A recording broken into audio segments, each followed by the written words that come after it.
Bien.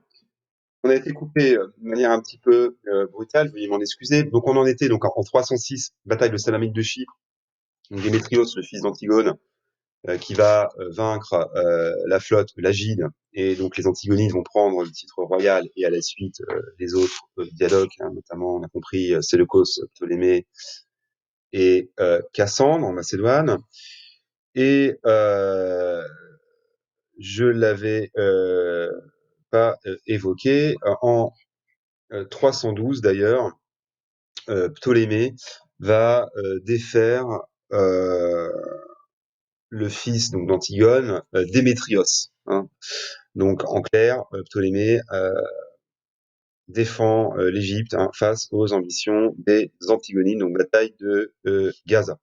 Donc pour revenir au déroulé chronologique, la grande bataille qu'on considère comme la plus grande bataille de l'histoire des diadoques, et c'est d'ailleurs la plus grande bataille d'éléphants de guerre de l'histoire occidentale, c'est la bataille d'Ipsos. Hein, on est là en Phrygie, qui voit en fait une coalition qui réunit principalement Séleucos et Lysimaque contre Antigone. Hein. On avait vu que Ptolémée était resté un petit peu en retrait.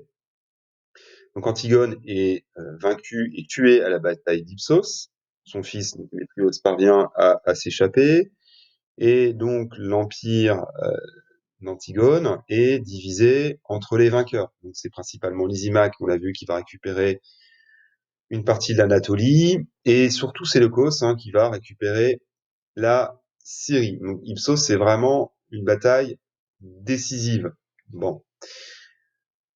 Ensuite, en 294, bon là c'est une bataille mineure, hein, c'est Ptolémée, hein, qui s'empare de Salamine de Chypre aux dépens de Démétrios.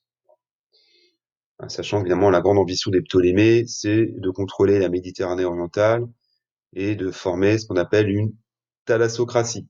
Bon.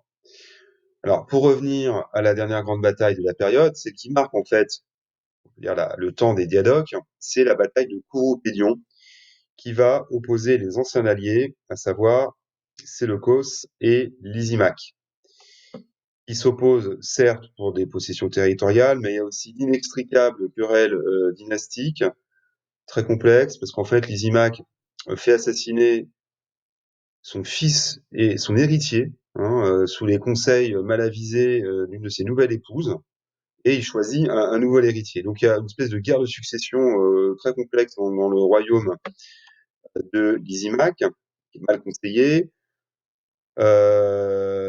Et pour le coup, Lysimaque est vaincu et tué à la bataille de Couropédion.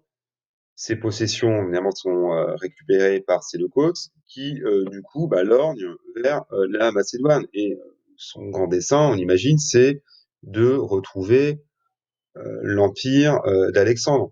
Sauf qu'il est assassiné par un dénommé Ptolémée Kéronos, qui n'est que, qui n'est autre que un fils de Ptolémée. Alors c'est un peu compliqué toutes ces histoires matrimoniales, voilà, c'est très très complexe hein, quand on rentre dans le détail des personnages, on va dire secondaires.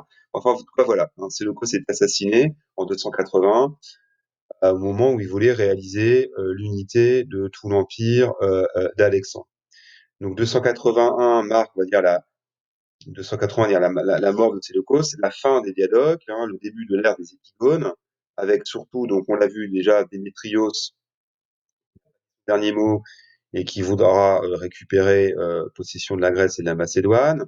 On a aussi le successeur de Séleucos, qui est déjà associé au pouvoir, Antiochos, et le fils de Ptolémée, donc Ptolémée II. Hein. Donc là, on change de période, hein, c'est le temps des épigones. Donc voilà pour ce topo par les cartes hein, consacré à l'histoire des diadoques. Je vous dis à bientôt.